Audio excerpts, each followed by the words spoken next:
제가 방금 한 얘기 들으셨을 텐데요. 네네. 예, 실제로 어떻게 정규직화할 것인가.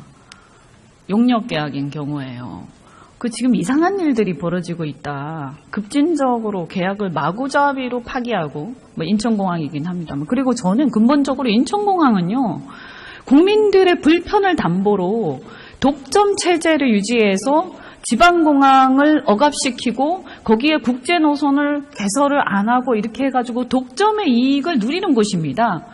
그것을 오히려 개선해야 될 텐데 그 이익을 더 같이 나누고 좀 더 편하게 하겠다라고 하면서, 그런데 이제 비정규직이라는 게 용역 계약인데 그러면 멀쩡하게 계약인데 그것을 일방적으로 파기를 하고, 또 그러면 어떻게 그것을 인수를 합니까? 이거 어떻게 뭐 국영화할 것도 아니고요. 어떻게 생각하십니까?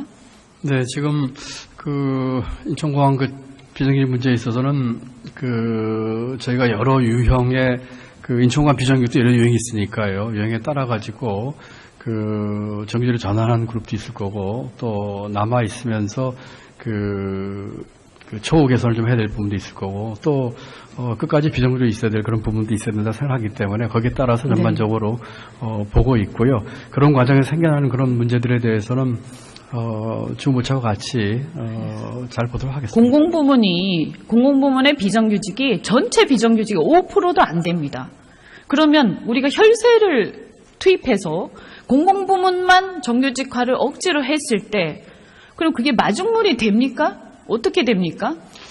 민간까지 확산됩니까? 공공부문도 뭐 비정규직을 아까 총리님께서 답변이 계셨습니다만 전부 다 한꺼번에 비정규직을 정지하겠다는 것도 아니고요. 아까 말씀드린 여러 가지 기준에 따라서 하는 것이고, 민간부문의 경우는 정부가 그런 방향에 맞추어서 할 수 있도록 여러 가지 유인책을 주면서 가도록 하는 것이, 그거를 뭐 한목에 이렇게 다 하는 그런 식으로 추진한 것은 아니라는 말씀을 드립니다.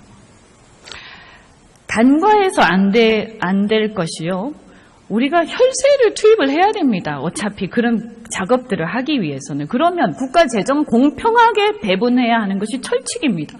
그런데 공공부문에 우선적으로 투입을 막 해서, 그래서 정규직화를 했다 한들 민간이 그렇게 억지로 강제로 할 수 있는 것도 아닙니다. 그렇게 되면 실제로 민간의 활력만 없어지고 민간의 부가 집중이 되고, 그러면서 오히려 민간 경제가 더 죽게 되고, 그렇게 돼서 민간의 비정규직은 더 어렵게 됩니다. 이런 문제가 생긴다라는 말씀을 드리고요.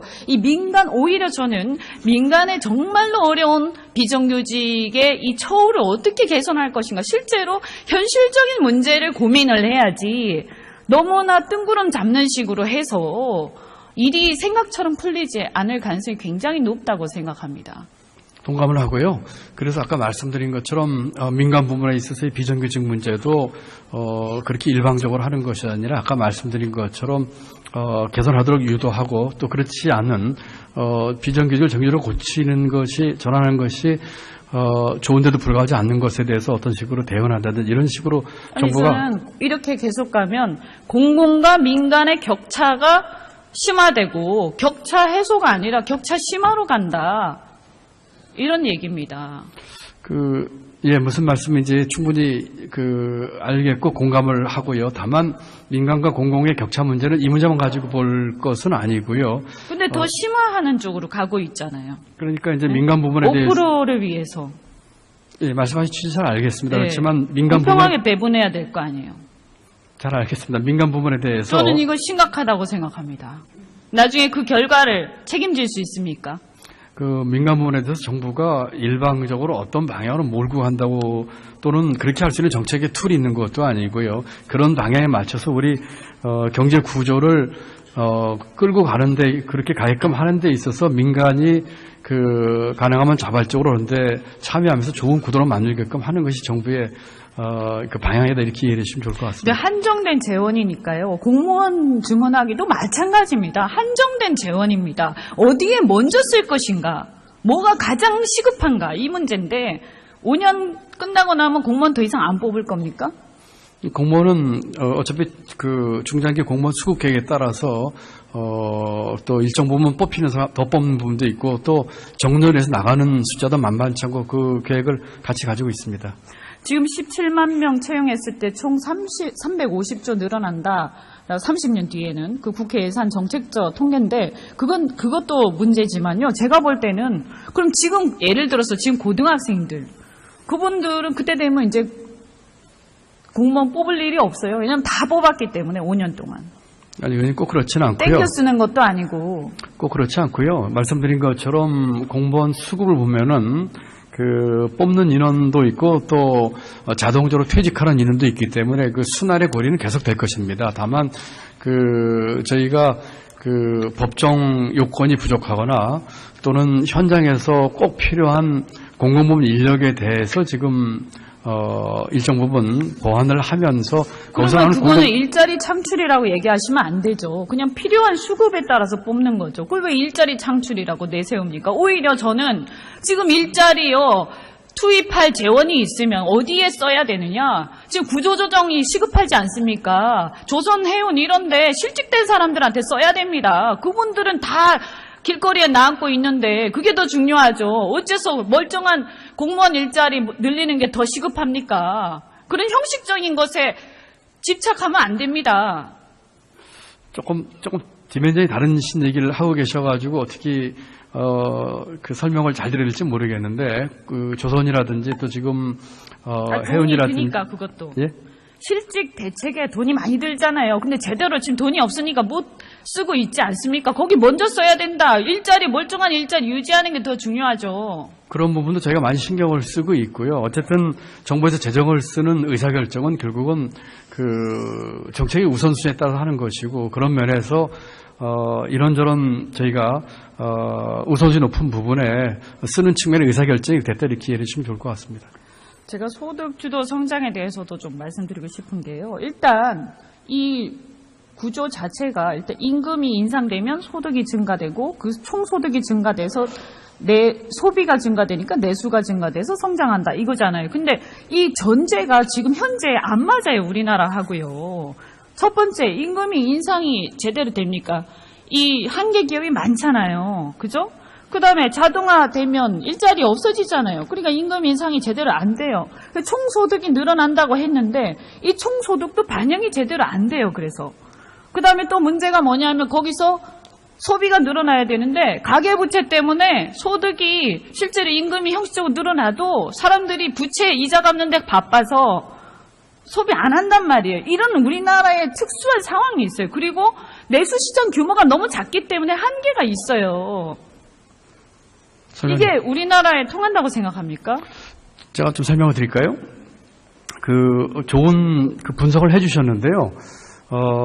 아까도 잠깐 다른 의원님 질의에 답변 적이 드렸지만 지속 가능한 성장을 위해서 소득주도 성장이 한 축입니다. 소득주도 성장은 일자리 창출이라든지 임금 인상이라든지 하는 것을 통해서 첫 번째로는 지금 의원님 말씀하신 것처럼 내수 진작 이런 것을 통해서 경제 성장에 기여하는 부분이 있죠. 이것은 가처분 소득을 의미하는 것이기 때문에 임금 인상뿐만 아니라 생활비 경감도 같이 들어가는 것입니다. 의료비, 교육비 이런 것이고요. 두 번째는 이와 같은 투자를 통해 가지고 그러니까 중장기적인 사람에 대한 경쟁력을 높이는 그것을 이제 성장하는 측면이 있고요. 또 하나는 아까 다른 의원님 질의에 답변을 드렸지만 혁신 성장 쪽입니다. 우리 경제의 파이를 키우고 우리 경제의 생산성을 높이는 그런 것이 같이 이제 종합적인 그림을 봐주시고 그 중에 하나가 이제 최저임금을 통한 소득주도 성장이라는 이런 것으로 이해해 주시면 가처분 소득을 증대시켜서 성장까지는 잘 연결 안 되겠지만 좀 효과는 약간은 있겠다. 저는 그건 인정을 합니다. 그래서 교육비와 주거비를 줄여주는 정책을 해야 됩니다. 그러나 임금 인상을 통한 소득주도 성장은 지금 현재 우리나라 실정에는 작동하지 않는 겁니다. 그건 아마 제가 말씀드린 거에 대해서 동의하실 거라고 생각합니다. 그것은 글쎄요, 일부 동의하고 또 조금 다른 생각을 저는 가지고 있습니다. 그와 같은 말은 이제 소득주도지만 그 안에 이제 실제 소득이 늘게 하기 위해서 일자리를 만들어서 일을 못하는 사람들을 하게 하고 또 일을 하는 사람도 소득을 더 올리게 하는 측면이 있고 지금 의원님 말씀하신 것처럼 의료비라든지 교육비, 주거비, 통신 이런 걸 줄여가지고 이제 가처분을 같이 올려주는 측면이죠. 이것은 다분히 수요 측면에서의 성장을 위한 이제 컨트리뷰션이고요. 또 하나의 측면은 이제 그 공급 측면에서 우리가 혁신 성장을 통해 가지고 여러 번 말씀드린 것처럼 기업이 활동을 하게 하는 규제 완화라든지 또는 창업과 새로운 경제의 역동성을 불어넣는다든지 그런 걸 통해서 이제 경제 볼륨 자체를 키우는 것이 같이 병행이 돼야지 우리 경제가 지속 가능한 성장을 할 수 있다 이런 뜻으로 전체 그림을 봐주시고 그 중에 한 파트가 이제 소득 주도에 대한 것이다 이렇게 보시면 좋을 것 같습니다. 그러니까 그걸 섞으면 효과가 제대로 검증이 안 되니까 최저임금 인상 문제하고 소득주도 성장 문제가 이 맞물려 있잖아요. 그래서 말씀드리는 거예요. 제가 말씀드리는 게 그 가처분 소득을 늘리는 것, 복지를 통해서 가처분 소득을 늘리는 것은 이런 효과가 있다. 특히 주거비, 교육비. 그렇지만 지금 임금 인상을 통한 소득주도 성장은 현재 우리나라 상황에서 제가 아까 전제를 다 짚어드렸잖아요. 작동하지 않는다. 그런데 지금 굉장히 많은 기업들이 오히려 이것 때문에 지불 능력이 없는데도 억지로 막 강요를 하니까 문제가 발생을 하고 있습니다. 그래서 이 부분을 정책의 효과가 있으면 모르겠지만 전제 자체가 작동하지 않기 때문에 다시 한번 봐야 된다는 말씀을 드리는 거예요. 네, 무슨 말씀인지 잘 알겠고 그 좋은 분석에 감사하고요. 다시 두 가지를 제가 답변을 드린다면 첫 번째는 양극화가 심해지면서 지금 그 제가 제일 주목하는 아니요, 그러니까요. 무슨 말씀인지 알겠는데요. 전적으로 동의하기는 어렵고요. 첫 번째로는 지금 소득분이 1분위인 최하위 20%가 지금 6분기 연속 소득이 줄고 있습니다. 다 임금소득인데요. 굉장히 특이한 통계인데 이 정도로 지금 이 취약계층에 대한 어려움과 양극화가 심해야 되겠다는 거 하나 하고요. 그래서 가처분 소득을 늘려주는 것은 작동이 좀 될 텐데 임금을 인상해서 하는 것은 아니 임금 인상 가처분 소득을 늘리는 방법은 두 가지지요. 말씀드린 것처럼 생활비 강제성 생활비 줄이는 것과 한계 기업이 너무 많아서 그리고 여러 가지 아까 가계 부채도 말씀을 드렸고요. 네네. 예. 네 취지는 충분히 잘 알겠습니다. 예. 네, 잘 알겠습니다.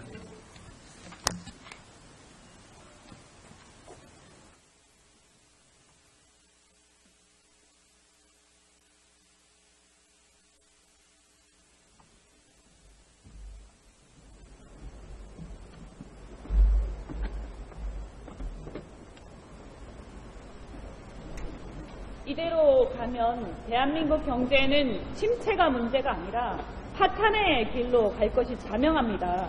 경제 원리를 무시한 급진적인 시도를 멈추고 천천히 하나씩 재검토해야 합니다. 재정은 우리 처지에 맞게 지출 효과를 보면서 공평한 기준으로 신중하게 배분해야 합니다. 가장 어렵고 시급한 계층부터 복지와 사회 안전망, 아이들 교육이나 소상공인, 중소기업 지원 등 가장 생산적인 곳에 우선적으로 투입해야 합니다. 우리 아이들에게 성장 동력이 꺼진 나라가 아닌 제대로 된 나라를 물려줘야 합니다. 국민 대다수가 원하는 것은 큰 것이 아닙니다. 공정하고 공평한 사회, 열심히 일한 사람이 잘 사는 나라, 빚더미 없는 제대로 된 나라를 아이들에게 물려주길 바라는 것입니다. 경청해 주셔서 감사합니다. 그것을 인수를 합니까? 이거 어떻게 국영화할 것도 아니고요. 어떻게 생각하십니까? 네, 지금 인천공항 비정규직 문제에 있어서는 저희가 여러 유형의 인천공항 비정규직도 여러 유형이 있으니까요. 유형에 따라 가지고 정규직으로 전환하는 그룹도 있을 거고 또 남아 있으면서 처우 개선을 좀 해야 될 부분도 있을 거고 또 끝까지 비정규직이 있어야 될 그런 부분도 있어야 된다 생각하기 때문에 거기에 따라서 전반적으로 보고 있고요. 그런 과정에서 생겨나는 그런 문제들에 대해서는 주무처와 같이 잘 보도록 하겠습니다. 공공부문의 비정규직이 전체 비정규직이 5%도 안 됩니다. 그러면 우리가 혈세를 투입해서 공공부문만 정규직화를 억지로 했을 때 그럼 그게 마중물이 됩니까? 어떻게 됩니까? 민간까지 확산됩니까? 그러면서 오히려 민간 경제가 더 죽게 되고 그렇게 돼서 민간의 비정규직은 더 어렵게 됩니다. 이런 문제가 생긴다라는 말씀을 드리고요. 오히려 저는 민간의 정말로 어려운 비정규직의 이 처우를 어떻게 개선할 것인가 실제로 현실적인 문제를 고민을 해야지 너무나 뜬구름 잡는 식으로 해서 일이 생각처럼 풀리지 않을 가능성이 굉장히 높다고 생각합니다. 동감을 하고요. 그래서 아까 말씀드린 것처럼 민간 부문에 있어서의 비정규직 문제도 그렇게 일방적으로 하는 것이 아니라 아까 말씀드린 것처럼 개선하도록 유도하고 또 그렇지 않은 비정규직을 정규직으로 고치는 것이 전환하는 것이 좋은데도 불구하지 않는 것에 대해서 어떤 식으로 대응한다든지 이런 식으로 정부가 저는 이렇게 계속 가면 공공과 민간의 격차가 심화되고 격차 해소가 아니라 격차 심화로 간다.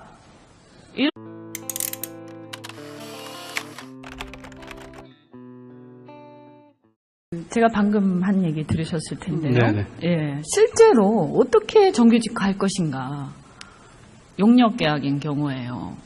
지금 이상한 일들이 벌어지고 있다. 급진적으로 계약을 마구잡이로 파기하고, 인천공항이긴 합니다만. 그리고 저는 근본적으로 인천공항은요, 국민들의 불편을 담보로 독점 체제를 유지해서 지방공항을 억압시키고 거기에 국제 노선을 개설을 안 하고 이렇게 해가지고 독점의 이익을 누리는 곳입니다.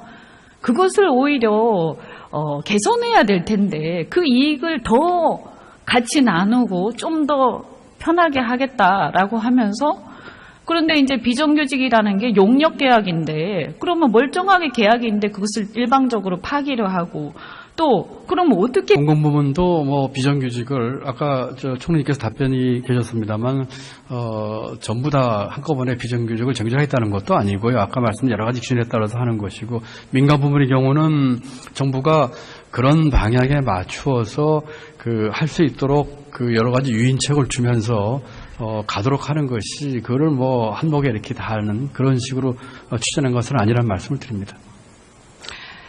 간과해서 안 될 것이요. 우리가 혈세를 투입을 해야 됩니다. 어차피 그런 작업들을 하기 위해서는. 그러면 국가 재정 공평하게 배분해야 하는 것이 철칙입니다. 그런데 공공부문에 우선적으로 투입을 막 해서 그래서 정규직화를 했다 한들 민간이 그렇게 억지로 강제로 할 수 있는 것도 아닙니다. 그렇게 되면 실제로 민간의 활력만 없어지고 민간의 부가 집중이 되고 그런 얘기입니다. 무슨 말씀인지 충분히 알겠고 공감을 하고요. 다만 민간과 공공의 격차 문제는 이 문제만 가지고 볼 것은 아니고요. 근데 더 심화하는 쪽으로 가고 있잖아요. 그러니까 이제 민간 부분에 대해서 5%를 위해서. 예, 말씀하신 취지 잘 알겠습니다. 네. 그렇지만 민간 공평하게 배분해야 될 거 아니에요. 잘 알겠습니다. 민간 부분에 대해서 저는 이거 심각하다고 생각합니다. 나중에 그 결과를 책임질 수 있습니까? 민간 부분에 대해서 정부가 일방적으로 어떤 방향으로 몰고 간다고 또는 그렇게 할 수 있는 정책의 툴이 있는 것도 아니고요. 그런 방향에 맞춰서 우리 경제 구조를 끌고 가는데 그렇게 가게끔 하는 데 있어서 민간이 가능하면 자발적으로 그런데 참여하면서 좋은 구도로 만들게끔 하는 것이 정부의 방향에다 이렇게 이해해 주시면 좋을 것 같습니다. 근데 한정된 재원이니까요. 공무원 증원하기도 마찬가지입니다. 한정된 재원입니다.